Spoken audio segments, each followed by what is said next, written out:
नमस्कार दोस्तों, ओम शांति। स्वागत है आप सभी का आपके अपने पसंदीदा शो जिंदगी बने आसान में। हमारी सीरीज डिवाइन योग में आगे बढ़ते हैं। अभी तक हमने ये जाना कि सूक्ष्म व्यायाम करना कितना आवश्यक है किसी भी आसनास और प्राणायाम को करने से पहले। अभी तक हमने नेक और upper body, most of the upper body हम कवर कर चुके हैं। तो इसी में अब हम आगे बढ़ते हैं और स्वागत करते हैं हमारे योगाचार्य का, करमजीत दीदी का। Om Shanti, welcome to our show. Om Shanti. तो सिस्टर, अभी तक हमने जितनी भी एक्सरसाइजेस करी सूक्ष्म व्यायाम में, most of the upper body हम कवर कर चुके हैं जी। तो अब हम आगे कौन सी एक्सरसाइजेस करेंगे? तो एक बार दोहराते हुए, रिपीट करते हुए, हमने सबसे पहले ग्रीवा संचलना किया था, यानी कि नेक रोटेशंस करी हैं। उसके बाद स्कंधा शक्ति विकासा, उसके बाद हमने कफनी, मौनी बंधा, करातला, करापृष्ठा। तो ये अपर बॉडी को हमने कवर किया है, चेस्ट एरिया को कवर किया है। अभी हम चलेंगे कटी, यानी कि हमारी जो वेस्ट रीजन है, हमारा जो स्टमक रीजन है, हम इसे संस्कृत में और योग की भाषा में इसे कटी संचलना कहते हैं। तो कटी एरिया को मूव करेंगे, इसकी रोटेशंस करेंगे, इसकी मूवमेंट्स करेंगे। उसके बाद हम नीचे की ओर चलेंगे। तो सबसे पहले आप आलती पालती लगा लें, दोनों हाथ आप अपने नीज के ऊपर रख लें और आप वेस्ट से अपर बॉडी को नहीं घुमाएंगे, सिर्फ वेस्ट रीजन को आप रोटेट करेंगे आगे से पीछे। आप अपर बॉडी को नहीं घुमाएं, गर्दन को नहीं घुमाएं, अपर बॉडी आपकी स्ट्रेट रहेगी। आप सिर्फ अपने वेस्ट रीजन से उसे रोटेट करेंगे, कटी संचलन।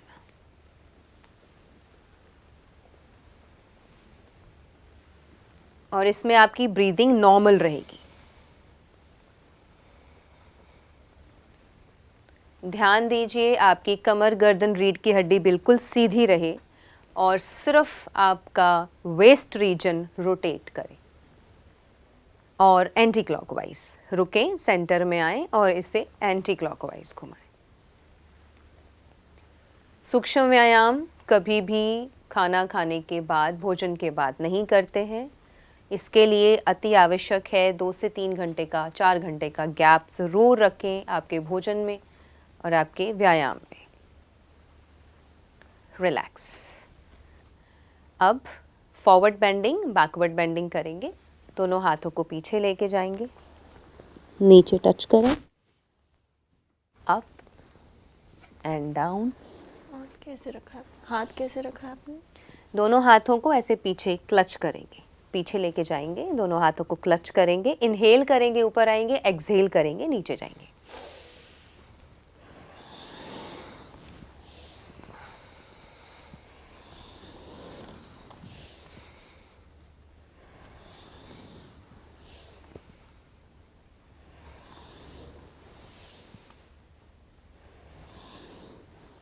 Relax, come to the centre and relax. और जब लंबा अभ्यास करें तो आप इसके काउंट्स को बढ़ा सकते हैं। अब हम नेक्स्ट करेंगे, हाथ को लेफ़्ट साइड रखेंगे और राइट को ऊपर ला करके ऐसे टच करेंगे। फिर ऐसे ही दूसरी तरफ ऑपोजिट लेके जाएंगे। शुरू में आप इसे ऊपर ही रखें। जब धीरे धीरे आपकी स्ट्रेचिंग करते करते आपकी बॉडी में फ्लेक्सिबिलिटी बढ़ जाती है तो आप ऐसे हाथ रख के इसे ऊपर से लाके ऐसे नीचे तक टच कर सकते हैं, अपनी लेग्स को उठाए बिना। ओके। लेग्स को उठाए बिना आप इस तरीके से नीचे तक टच कर सकते हैं। लेकिन शुरुआत है तो आप चाहे इसे सिर्फ यहाँ तक रखें। मेरा माइक।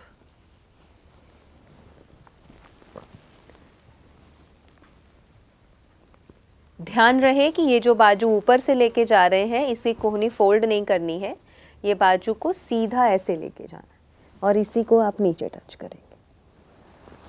तो ये आपके पूरे साइड, आपकी जो वेस्ट है, आपके जो फैट आपका इस एरिया में, वेस्ट रीजन में रहता है, वो बर्न होने लगता है अपने आप, ऑटोमेटिकली उसकी वो बर्न होता है और आपकी बॉडी टोन अप होती है, शेप अप होती है। इसे कंटिन्यू कीजिए। 1 2 3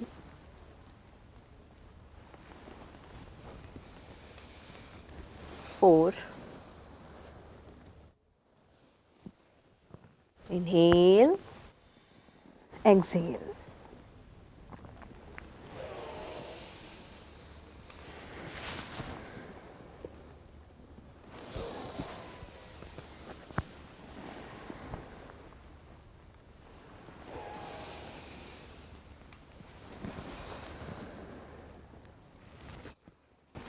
कम बैक, लास्ट राउंड करेंगे। अब हम इसमें रुकेंगे, 5 काउंट्स को काउंट करते हुए हम वहाँ पे रुकेंगे, स्टे करेंगे और फिर वापस आएंगे। स्टार्ट। 1 2 3 4 5, come back, 1 2 3 4 5, relax. तो हम इसे आगे पहले कंटिन्यू करेंगे। बैठने की एक्सरसाइज, इसमें हम स्ट्रेचिंग लेंगे ऊपर और हम ट्विस्ट करके इसको पीछे पीछे की ओर देखेंगे और नीचे टच करेंगे। फिर ऊपर लाइए, एक्सहेल करके पीछे ट्विस्ट कीजिए। Inhale up, exhale twist.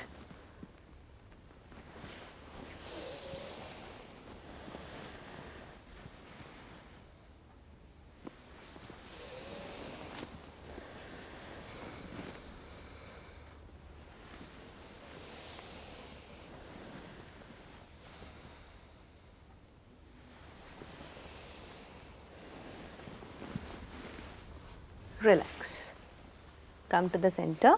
अब हम उठेंगे और खड़े होकर के करने वाले आसन एक्सरसाइजेस को सूक्ष्म व्यायाम में कंटिन्यू करेंगे। तो अभी हम खड़े होने पर सबसे पहले कटी संचलना करेंगे। अब दोनों लेग्स को थोड़ा सा खोल लेंगे, शोल्डर विड्थ अपार्ट पे ले लेंगे। जितनी दूरी आपके कंधों की है उतनी ही दूरी पैरों की रखेंगे। दोनों हाथों को अपनी वेस्ट रीजन पर लेके आएंगे और इसे रोटेट करेंगे। फुल रोटेशन करें, पूरा पीछे, पूरा साइड पे, पूरा आगे, पूरा right, complete rotation of your waist. इसे हम कहते हैं कटी संचलना।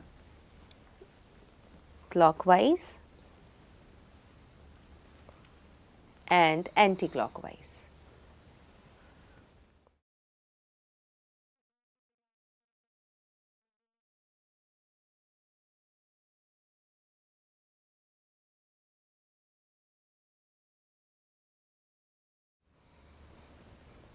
Relax, come back. दोनों पैरों को वापस थोड़ा थोड़ा नज़दीक लेके आएंगे।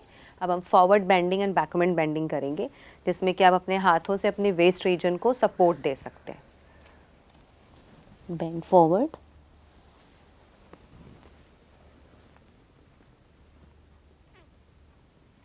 बैकवर्ड बेंडिंग में ध्यान रखें कि आप अपना बैलेंस मेंटेन करें।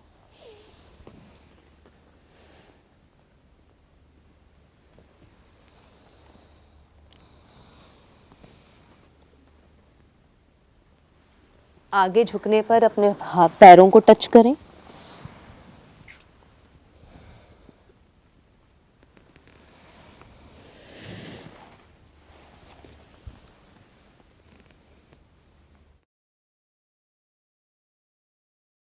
और रुक जाएं।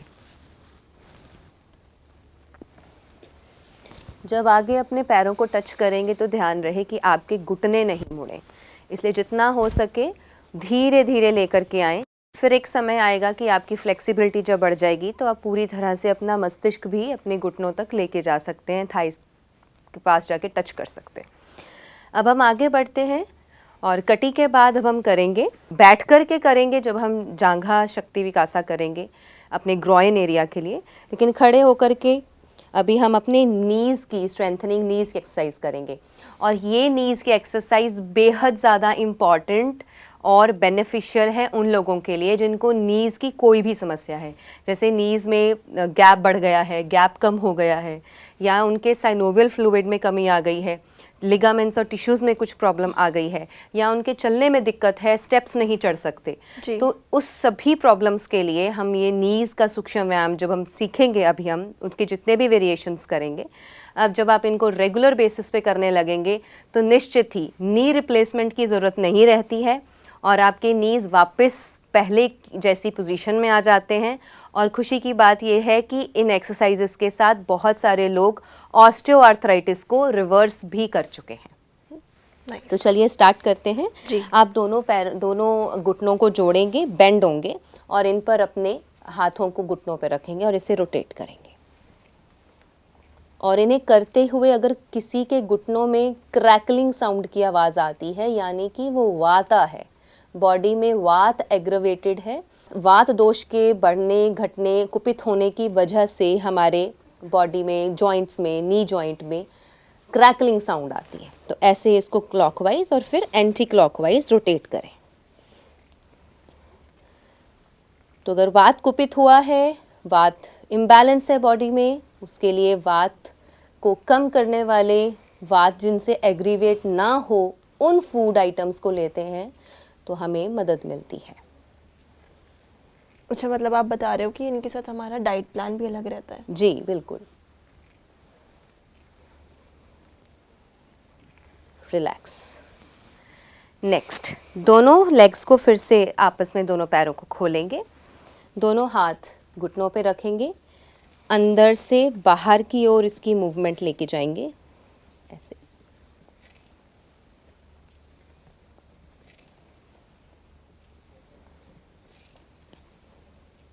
और बाहर से अंदर। धीरे धीरे कीजिए, बिगिनिंग हमेशा स्लो करें।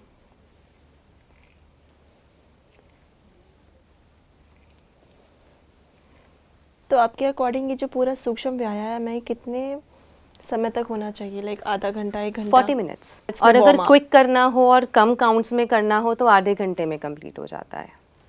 ठीक है, अब खड़े होने पर ही अपने गलफा यानी कि एंकल जॉइंट को भी रोटेट करेंगे। तो दोनों हाथों को चाहे आप अपने कमर पे रख लें, अगर आप एक पाँव पर स्टेबल नहीं रह सकते हैं, किसी चेयर किसी टेबल का सहारा ले लीजिए और फिर कीजिए, पूरे एंकल जॉइंट को रोटेट कीजिए and anti clockwise.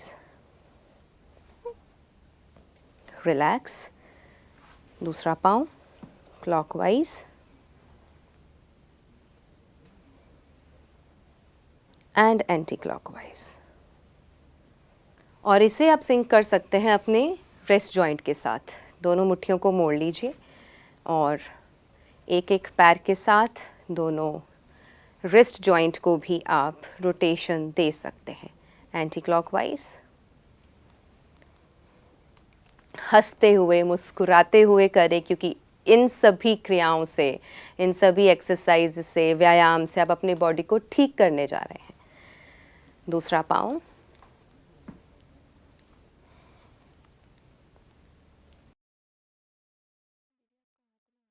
Anti clockwise.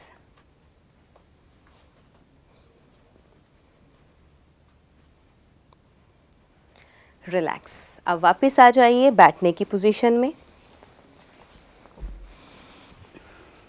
Legs को फोल्ड करेंगे, दोनों हाथ अपने साइड्स पे रखेंगे, इस तरीके से बॉडी के साइड पे रखेंगे, ट्विस्ट करेंगे। 1 2 3 4 5 6।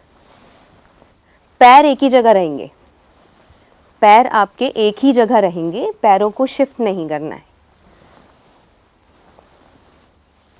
ये आपकी वेस्ट, आपके नीज, आपकी लेग्स और ग्रॉइन एरिया को स्ट्रेंथन करता है और उसे मूवमेंट देता है। Come to the centre. अब सेंटर पर आएंगे, लेग्स को थोड़ा सा खोलेंगे, हाथों की पोजीशन वही रहेगी, लेकिन अब लेग्स को खोल के पूरा ट्विस्ट करेंगे।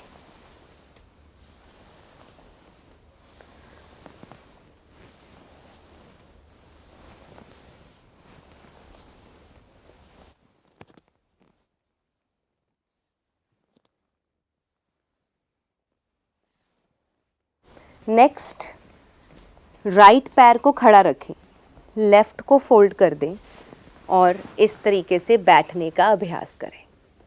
जिन्हें ऑस्टियोआर्थराइटिस है, रूमेटॉइड आर्थराइटिस है, आपके नी जॉइंट में बहुत दर्द है, तो आप इस अभ्यास को बहुत धीरे धीरे करें। आप बेशक लेग थोड़ी यहाँ रख लें, थोड़ा और खोल के रख लें, तो एकदम से आप नहीं करें। धीरे धीरे अभ्यास बढ़ाते जाएंगे तो शरीर में फ्लेक्सिबिलिटी आएगी और स्लोली एंड ग्रेजुअली जो आपकी बॉडी में स्टिफनेस है, जकड़न है, अकड़न है, वो धीरे धीरे जाएगी। लेकिन निरंतर अभ्यास करते रहने से आपकी स्टिफनेस सारी दूर हो जाएगी और आपको किसी भी तरह की कोई मेडिसिन और ड्रग्स की ज़रूरत नहीं पड़ेगी। रिलैक्स।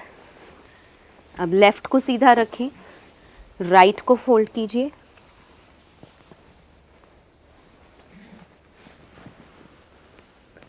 सीधे बैठिए, कमर गर्दन रीढ़ की हड्डी को सीधा रखें।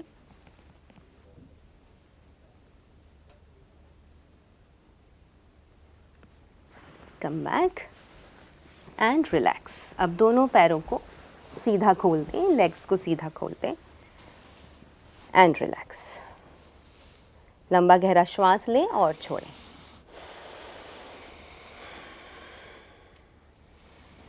नाउ हमारे नीज़ के लिए, नी हेल्थ के लिए और नीज़ को पुनः स्वस्थ करने के लिए, नी जॉइंट को ठीक करने के लिए एक बहुत ही इम्पॉर्टेंट रोटेशन है जो सूक्ष्म व्यायाम हमारे नीज़ पर बहुत अच्छा प्रभाव छोड़ता है। वो है ये जो हमारा नी जॉइंट होता है, इसमें सबसे ऊपर एक पटेला है, मेडिकल टर्म है जिसे हम पटेला बोलते हैं। तो आप इसे पकड़ेंगे, आप इसे पकड़ कर इसको ढूंढने का प्रयास कीजिए। एक कॉइन की शेप में आपको इसके ऊपर पटेला समझ में आएगा जब आप उसे छूते हैं, उसे पकड़ते हैं। मिला। आप उसको आगे पीछे शिफ्ट कीजिए, मूवमेंट कीजिए उसकी आगे और पीछे, up and down, front end back, front end back. Move कीजिए, दोनों हाथों से पकड़िए और आप उसकी मूवमेंट को आगे पीछे कीजिए। ऐसे ही दूसरे नी जॉइंट में। ये एक्सरसाइज इतनी ज़्यादा बेनिफिशियल है कि जिन्हें भी ऑस्टियोआर्थराइटिस है, अगर वो रेगुलर बेसिस पे इसे करते हैं, जिनको घुटनों में पेन रहता है, वो भी अगर इसका अभ्यास करते हैं तो आपकी पेन्स, आपकी नी जॉइंट की प्रॉब्लम, चलने में दिक्कत, बैठने में दिक्कत, साइकिलिंग में दिक्कत, सीढ़ियाँ चढ़ने में प्रॉब्लम, ये सभी चीज़ें धीरे धीरे ख़त्म हो जाएंगी। अब आप इसे लेफ़्ट राइट करेंगे। उसके दोनों तरफ हाथ रखें, इस तरीके से आप उंगली बनाएं, दोनों तरफ फिंगर रख लें और उसे लेफ़्ट एंड राइट शिफ्ट करें। 1 2 3 4 5 6 7 8 9 10, 1 2 3 4 5 6 7 8 9 10। ऐसे ही दूसरे में बहुत आराम से ये मूवमेंट हो पाती है। उसकी मूवमेंट कर पा रहे हैं, लेफ्ट एंड राइट वो शिफ्ट हो रहा है, आपको फील होगा कि पटेला की मूवमेंट हो रही है। अब इसे दोनों हाथों से पकड़े और थोड़ा थोड़ा रोटेट करें, रोटेशन करें। Anti clockwise. ऐसे ही दूसरी तरफ anti clockwise and relax, relax. And the last exercise for knee joint is, इसे हम योग में नी के लिए पेन किलर कहते हैं। अगर नीज़ में पेन है और आप चाहते हैं कि ये दर्द चला जाए, आपको दोनों पैरों को स्ट्रेट रखना है, दोनों लेग्स को साथ में रखना है। आप हाथों को पीछे रख सकते हैं, कमर गर्दन रीढ़ की हड्डी को बिल्कुल सीधा रखें, हंच बैक नहीं करें, यानी कि झुकाएं नहीं कमर को, कमर बिल्कुल सीधी रखें, बैक अपनी स्पाइन को सीधा रखें। अब आप क्या करेंगे, दोनों नीज़ को नीचे की तरफ प्रेस करेंगे। प्रेस कीजिए नीचे की तरफ। इसकी जो मूवमेंट है, अच्छा, नीचे की वन बाय तरफ वन करना है, ऐसा नहीं कि नहीं, प्रेस करके रखना है। दोनों को एक साथ करना है। Push down and relax, push down and relax. Okay. 1 2 3 4 5 6 7 8 9 10 11 12 13 14 15 16 17 18 19 20 करते जाइए। और आप इसे निरंतर अभ्यास में 50 या 100 की काउंटिंग तक कर सकते हैं। जिन्हें भी नीज़ में दर्द होता है, घुटनों से चला नहीं जाता है, और आपके नी जॉइंट में कुछ ऐसी तकलीफ़ है कि आप सीढ़ियाँ नहीं चढ़ सकते, डॉक्टर्स ने मना कर दिया है, नी जॉइंट की रिप्लेसमेंट के लिए कह दिया है, स्टिल दीज सूक्ष्म व्यायाम exercises are very very beneficial for knee joint. तो शारीरिक और मानसिक तो हमने कवर किया, तो हम आध्यात्मिक में भी बात कर रहे थे कि इसका आगे आध्यात्मिक में भी हम आगे बढ़ सकते हैं, तो वो कैसे इस पे अफेक्ट करेगा? आध्यात्मिक स्तर पर हम आगे बढ़ने के लिए ही अग्रसर हो रहे हैं अपने स्टेप बाय स्टेप। जब हम योग में आगे बढ़ते हैं, पहले हम अपनी बॉडी का बॉडी को स्वस्थ करते हैं। जी। जो बॉडी हमारी स्वस्थ हो जाती है तो हमारे मन को अपनी तरफ खींचती नहीं है। वरना आप सपोज मेडिटेशन में बैठे हैं और अभी 15 मिनट हुए हैं मेडिटेशन में बैठे और आपको घुटने में दर्द होना शुरू हो गया है, तो आपका ध्यान वहीं जाएगा, आपका ध्यान ऊपर नहीं जाएगा, आपका ध्यान वहीं जाएगा। नेचुरल है ये। जी। तो सबसे पहले बॉडी की फिटनेस ज़रूरी है और बॉडी की फिटनेस में सबसे अहम रोल निभाता है आपका डाइट। अगर आप बहुत ज़्यादा खा रहे हैं, टू मच खा रहे हैं, बार बार खा रहे हैं, तब भी आपकी बॉडी का पूरा जो फैट मेटाबॉलिज्म है और बॉडी की जो शक्ति है वो खाना पचाने में लग रही है। वो शक्ति कहीं पर भी बॉडी को शक्ति प्रदान नहीं कर रही है, लेकिन खाना पचाने में अपनी पूरी शक्ति को वेस्ट कर रही है, वहीं पर जा रही है उसकी सारी शक्ति। तो जब हम डाइट को संयम में लेके आते हैं, बॉडी को एक नियम में लेके आते हैं, तो आपका मन रेडी हो जाता है मेडिटेशन के लिए। तो अभी तक जो आपने बताया वो बहुत ही रिलैक्सिंग था और बहुत ही अच्छा था। I really feel very light और एफर्मेशंस भी वेरी हेल्पफुल जिनको प्रॉब्लम है। जी बिल्कुल। तो मैं आशा करती हूँ कि हमारे जो भी दर्शक हैं वो इन सभी चीज़ों का लाभ उठाएंगे। तो आपका बहुत बहुत शुक्रिया। ओम शांति। ओम शांति। तो दोस्तों, आज हमने सूक्ष्म व्यायाम में lower part of the body को कवर किया है, जिसमें हमारी कुछ एक्सरसाइजेज अभी बाकी हैं जो हम अगले एपिसोड में करेंगे और आपको हेल्दी टिप्स, डाइट प्लान्स वगैरह भी बताएंगे। तो जुड़े रहिए आपकी स्पेशल सीरीज डिवाइन योग में और आपका अपना पसंदीदा शो जिंदगी बने आसान में। ओम शांति।